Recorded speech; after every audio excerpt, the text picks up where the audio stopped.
Bismillahirrahmanirrahim. Alhamdulillahirabbil alamin. Assalatu wassalamu ala Muhammadin wa ala alihi washabihi ajmain, amma ba'du. Kita panjatkan syukur pada Allah Subhanahu wa taala yang telah menganugerahkan nikmat iman, nikmat Islam, nikmat sehat dan afiat. Di kesempatan ini saya akan membahas tentang kunut perspektif tarjih dari Majelis Tarjih. Saya awali dari hadis riwayat Ahmad dan Bukhari tentang kunut najilah.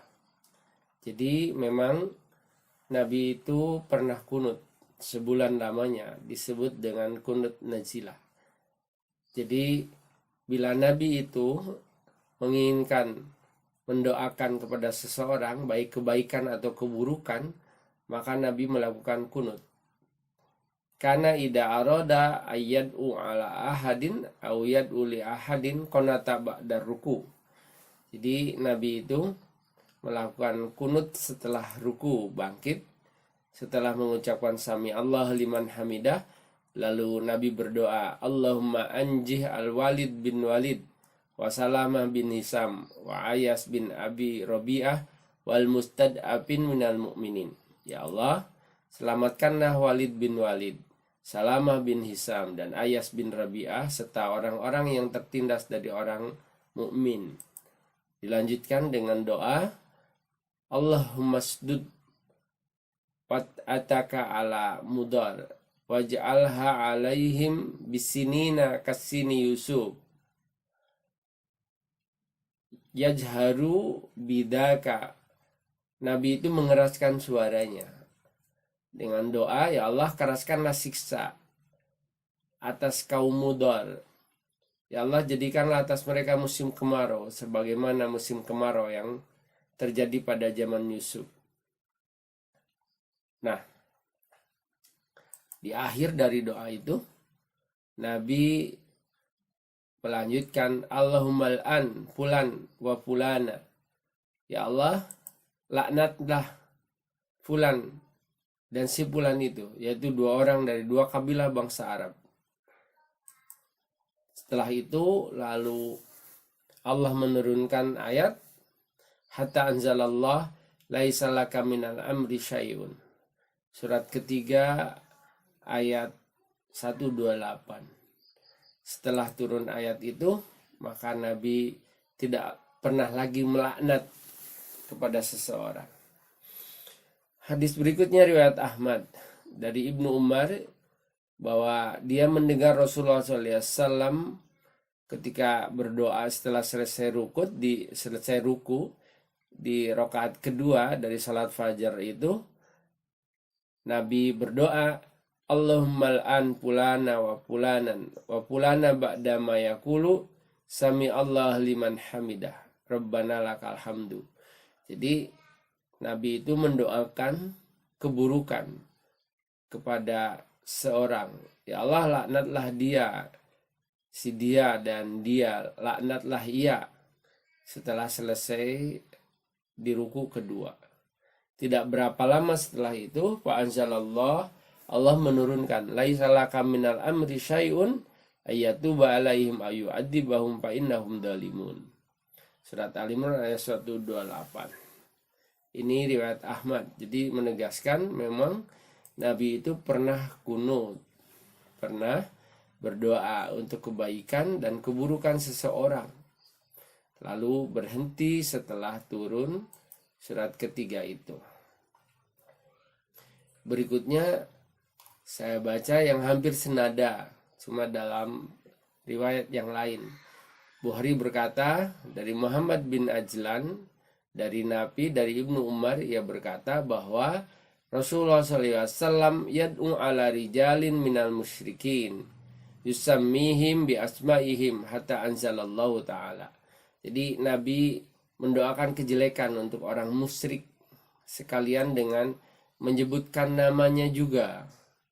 Nah, setelah Nabi berdoa sekian lama untuk mengutuk orang musyrik itu, maka Allah menurunkan surat Al-Imran ayat 128 yang bunyinya adalah laisa laka minal amri syai'un ayatuba alaihim ayyu'adzibahum fa innahum dzalimun. Jadi Muhammad, bukan urusanmu apakah aku akan menerima taubat mereka atau akan mengazab mereka, meski memang mereka itu adalah kaum yang zalim, kaum yang ingkar. Jadi dengan turunnya ayat ini menasah semua ketentuan kunut, menghapus semua ketentuan kunut. Jadi kunut itu bukan hanya sekedar di salat subuh, tapi semua kunut Rasulullah berhenti. Karena memang Rasulullah tidak pernah mengkhususkan untuk berkunut di salah satu waktu di salat wajib. Selama 1 bulan kunut nazilah itu, beliau itu selalu kunut di rakaat terakhir setelah sami Allah liman hamidah. Nah, dari fatwa tarjih itu mengambil simpulan bahwa kunut nazilah dalam hal ini tidak boleh diamalkan. Bila saja akan diamalkan, itu dipersilahkan dengan tidak atau menghilangkan kata-kata kutukan atau permohonan pembalasan kepada seseorang. Itu yang diambil oleh tarjih. Selanjutnya, kunut nazilah itu banyak hadis yang meriwayatkan tentang ini, bahwa kita baca yang punya Bukhari juga ini karena lengkap sekalian dengan asbabun nuzulnya. Innama qanata Rasulullah sallallahu alaihi wasallam ba'da ruku sahran. Adalah Nabi itu kunut setelah ruku di rakaat kedua, di rakaat terakhir selama 1 bulan. Urahu kana ba'asa qauman yuqalu lahum al-qura. Demikian ini Rasulullah itu lakukan karena beliau pernah mengutus sekelompok orang ahli Quran yang berjumlah sekitar 70 orang. Sab'ina rajulan, 70 orang. Ila qaumi minal musyrikin, kepada kaum musyrik yang ia itu diharapkan akan berislam dan ada ikatan perjanjian. Wa kana bainahum wa baina Rasulullah sallallahu alaihi wasallam ahdun. Ada perjanjian damai, ada ikatan perjanjian. Tetapi ternyata orang musyrik itu membunuh yang 70 orang itu. Rasulullah tidak terima, sehingga faqanata Rasulullah sallallahu alaihi wasallam sahran yad'u lahum. Lalu Rasulullah itu kunut selama 1 bulan, berdoa kutukan atas mereka yang telah membunuh para syuhada yang dikirimkan itu. Jadi hadis ini menjelaskan bahwa memang Nabi itu pernah kunut, bahkan mengutuk, karena Nabi tidak terima sebanyak 70 orang itu dibunuh. Sesampainya yang 70 di sumur Ma'unah, para Qura yang hafiz Quran itu dibunuh semuanya. Pada saat itu bagi Nabi tidak ada kesedihan yang lebih menyedihkan kecuali kehilangan mereka yang telah hafal Quran semua itu. Maka Rasulullah dengan ini berdoa selama sebulan lamanya, mendoakan kabilah-kabilah yang membunuh utusan Nabi itu. Demikian juga dengan hadis berikutnya dari Abu Dawud, Ahmad dan Ibnu Huzaimah Hakim, bahwa dari Ibnu Abbas, qanata Rasulullah SAW sahron mutatabian. Rasulullah itu berkunut selama 1 bulan terus menerus dalam setiap sholat. Di sholat zuhur, di sholat asar, di sholat maghrib, di sholat isya, dan sholat subuh. Fi duburi kulli sholatin. Di setiap selesai akhir rakaat dari masing-masing sholat itu. Setelah mengucapkan sami Allah liman hamidah, maka Nabi berdoa, yad'u ala ahya'i min bani Sulaim, ala ra'lin, ala zakwan wa usayyah, wa yu'manu man khalfahu. Jadi Nabi mendoakan keburukan untuk beberapa kabilah Bani Sulaim, Ri'il, Zakwan, dan Usayyah, dan para makmum di belakangnya itu mengaminkan, wa yu'manu man khalfahu, mengaminkan apa yang didoakan, yang dibaca oleh Rasulullah, berdoa untuk laknat, untuk keburukan terhadap Bani Sulaim, Ri'il, Zakwan, dan Usoyah. Dan itu dilakukan oleh Rasulullah selama 1 bulan tidak putus di semua sholat. Nah, begitu turun laisalaka minal amri sayun ayatuba alaihim ayu'adzibahum fa innahum dzalimun, maka Nabi menghentikan, tidak lagi melakukan kunut nazilah itu.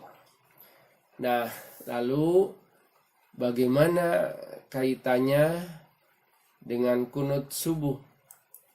Apakah itu ada dasarnya? Kita baca satu persatu. Agak banyak memang hadisnya tentang ini. Kita mulai dari Al-Khatib, dari jalan Qais bin Rabi, dari Asim bin Sulaiman. Ia bertanya kepada Anas, inna qauman yaj'umuna anna Nabiy sallallahu alaihi wasallam lam yazalu yaqnutu fil fajri. Sesungguhnya, kata Asim, sesungguhnya suatu kaum menganggap Nabi itu tidak putus-putus berkunut di salat subuh. Lalu Anas berkata, kaddabu inna faqonata sahron wahidan yad'u ala hayyin min ahya'il musyrikin. Lalu Anas berkata, mereka telah berdusta karena beliau tidak kunut melainkan 1 bulan, yang mendoakan kecelakaan 1 kabilah dari kabilah-kabilah kaum musyrikin, yaitu Ri'il, Zakwan, dan Usoyah tadi itu. Jadi memang Nabi bukan di sholat subuh, bahkan ya zuhur, ya asar, ya maghrib, yang isya, tentunya subuh juga. Jadi beliau itu berdoa, mendoakan kaum mukminin dan sebaliknya mendoakan keburukan bagi kaum musyrikin. Hadis yang kedua kaitannya tentang kunut itu di waktu subuh adalah hadis dari Abi Malik Al-Asja'i. Ia berkata kepada ayahnya, ya abati, wahai ayahku, innaka qad salaita khalfa Rasulullah sallallahu alaihi wasallam. Sesungguhnya engkau telah salat di belakang Rasulullah, di belakang Abu Bakar, di belakang Umar, di belakang Utsman, dan di belakang Ali. Hahuna bi Kufah nahwa min khamsina sinin. Demikian ini panjenengan ayah berada di Kufah selama sekitar 5 tahun. Apakah mereka itu melakukan kunut semua? Akanu yaknutuna. Lalu ayahnya berkata, Aibunaya muhdasun. Anakku, sesungguhnya kunut di waktu subuh itu adalah sesuatu yang diada-adakan.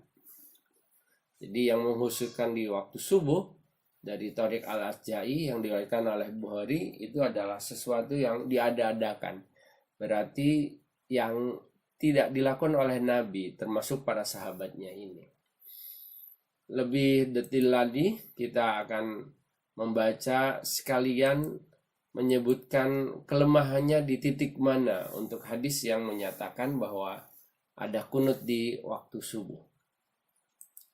Pertama adalah dari Rubai bin Anas. Ia meriwayatkan, kuntu jalisan inda Anas bin Malik faqilalahu, aku ini duduk-duduk bersama Anas, lalu ditanyakan kepada dia, innama qanata Rasulullah sallallahu alaihi wasallam sahron,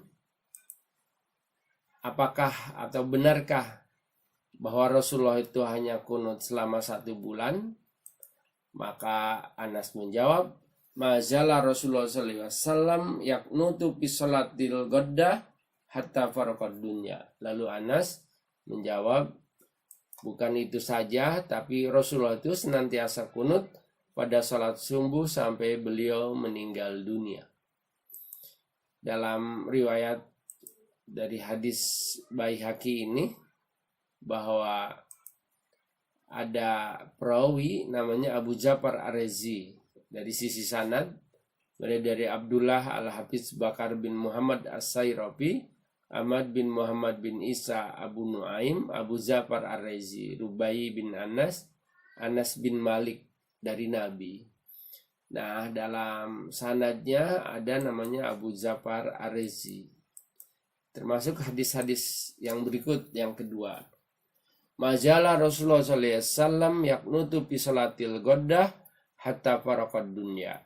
Adalah Rasulullah senantiasa salat di waktu subuh, kunut di waktu subuh, di waktu salat subuh sampai beliau wafatnya. Dalam hadis ini demikian juga ada namanya Abu Zafar Ar-Razi. Yang ini bunyinya salatil ghaddah, di salat subuh. Di hadis berikutnya ini mazala Rasulullah SAW yaknutu fil fajri. Kalau tadi fil ghaddah, ini fil fajri yang artinya sama. Jadi Rasulullah senantiasa sholat di waktu fajar, sholat subuh hatta faraqad dunya, sampai wafatnya. Nah, dalam hadisnya demikian pula ada namanya Abu Zafar Ar-Razi. Siapakah dia? Jadi Abu Zafar Ar-Razi itu adalah perawi yang dia dianggap sebagai perawi yang lemah, perawi yang tidak bisa diambil periwayatannya.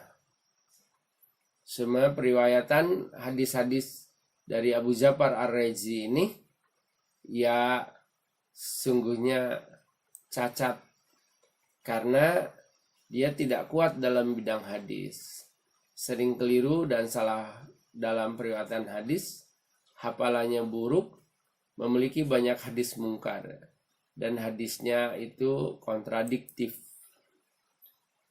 Adapun yang kedua dari hadis Abu Zafar bin Mahan Ar-Razi, Abu Ja'far Isa bin Mahan Ar-Razi, demikian juga dia bermasalah ketika dia menyampaikan mazala Rasulullah SAW yaknutu fil fajri hatta faraqad dunya, senantiasa Rasulullah itu berkunut sampai beliau meninggal dunia. Dalam perawinya itu ada namanya Abu Ja'far Isa bin Mahan Ar-Razi. Dalam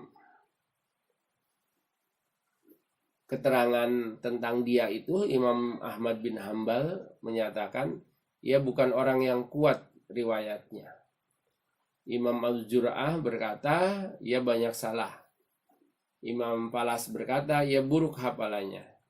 Ibnu Hibban menyatakan ia sering membawakan hadis mungkar dari orang-orang yang masyhur, sehingga hadis yang menyatakan bahwa Rasulullah senantiasa kunut sampai wafatnya kategorinya doif, karena dalam perawinya ada Abu Zafar Ar-Razi dan Abu Zafar Isa bin Mahan Ar-Razi itu ya, yang lengkapnya itu. Lalu yang selanjutnya hadis keempat dari Anas bin Malik, ia berkata, "Sholaitu ma'an Nabi sallallahu alaihi wasallam."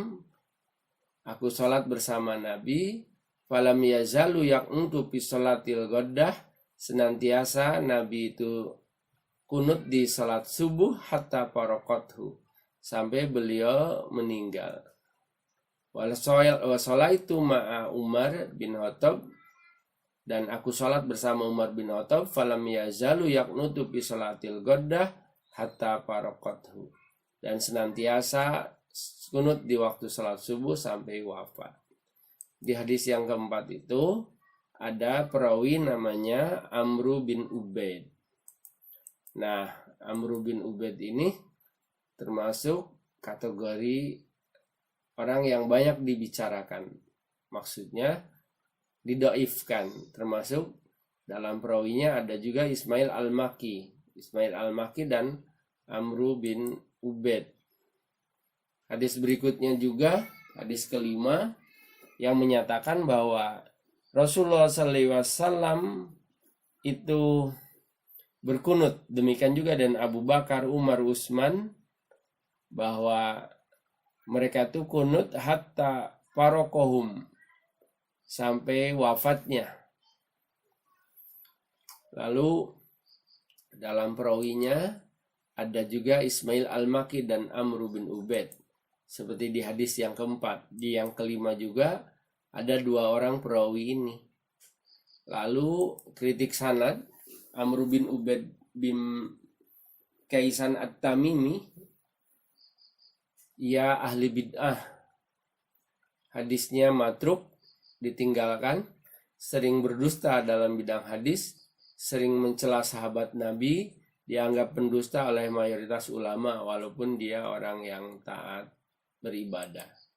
Adapun Ismail bin Muslim Al-Maki Abu Ishaq Al-Basri, dia kacau hafalannya, meriwayatkan dalam 3 bentuk, sering keliru dalam periwayatan, buruk hafalannya, meriwayatkan hadis mungkar dari orang yang terkenal, suka menukar sanad, dan hadisnya tertolak.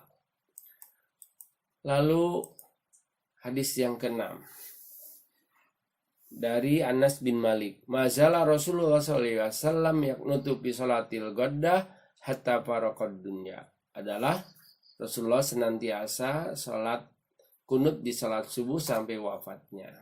Di sini kembali juga ada Abu Zafar Ar-Razi, seperti di periwayat yang pertama dan kedua.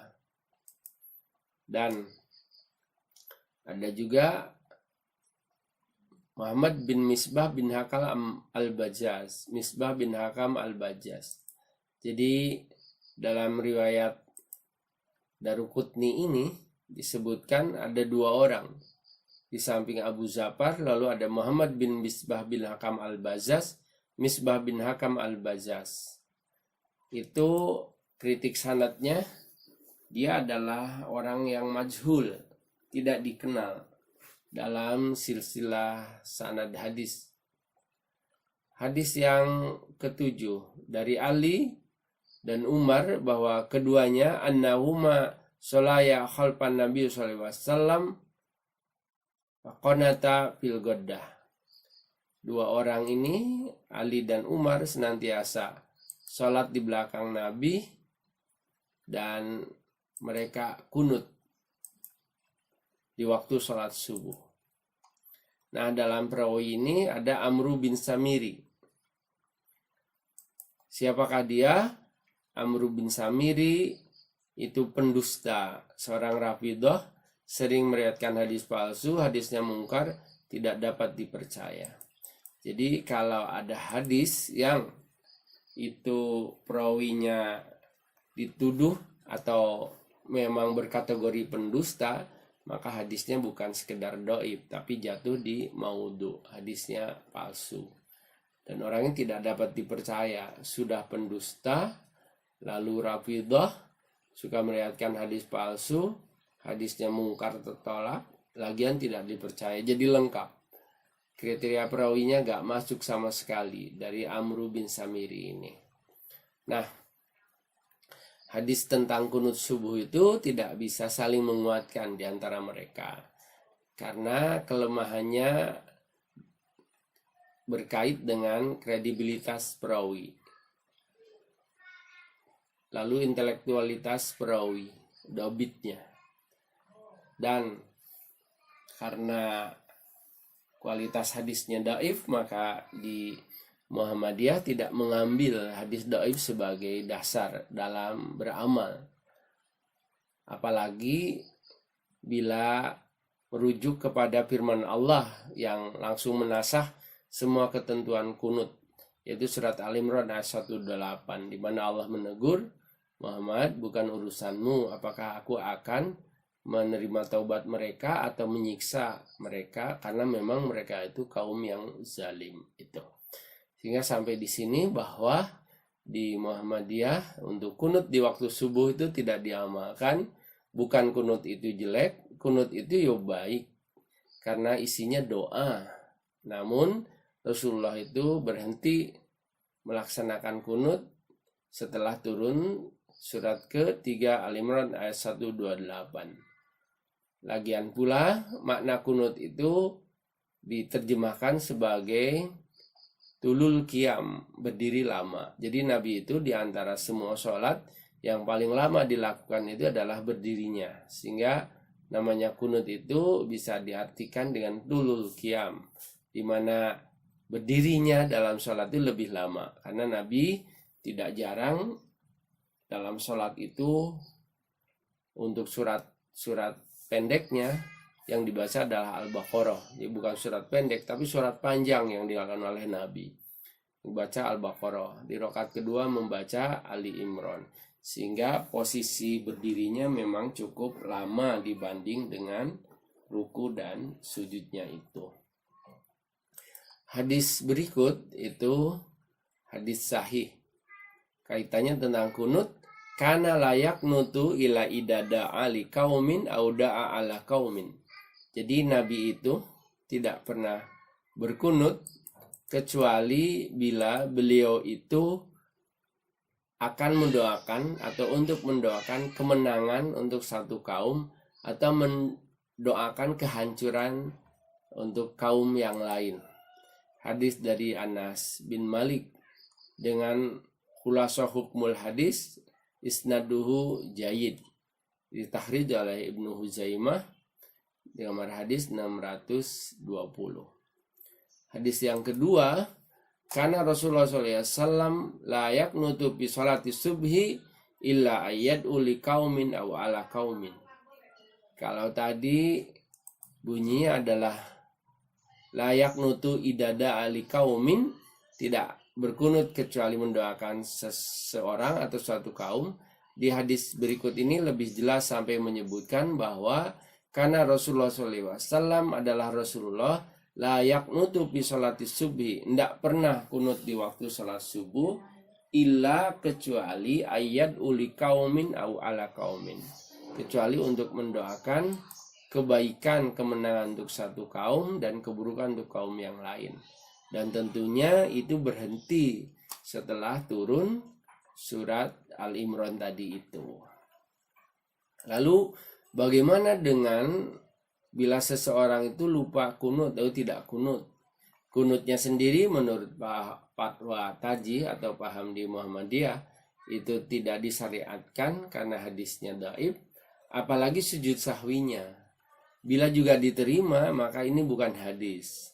Anil Hasan al-Basri, dari Hasan al-Basri, wa Sa'id bin Abdul Aziz biman nasya al-kunut fi salati subhi, tentang lupa kunut di salat subuh, maka ia berkata yasjudu sajdatas sahwi, sujud sahwi di ujungnya, sujud 2 kali.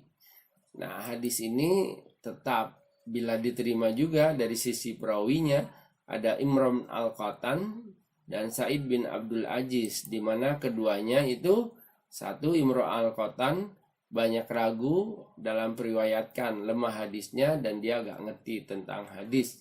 Sa'id bin Abdul Aziz ya di akhir hayatnya berumah ingatan. Sehingga hadis ini pertama bukan perkataan Nabi tetapi dari tabi'in, dan hadis dari tabi'in saja itu tidak bisa dipakai sebagai dalil karena kategorinya maktu. Dan standar hukum di kita itu adalah apa yang disampaikan oleh Nabi, bukan dari tabi'in itu. Nah, pendapat ulama tentang kunut bagaimana? Dari Ibnu Mubarak, ia berpendapat tidak ada kunut di salat subuh. Imam Abu Hanifah, ia berkata kunut salat subuh secara terus-menerus itu dilarang.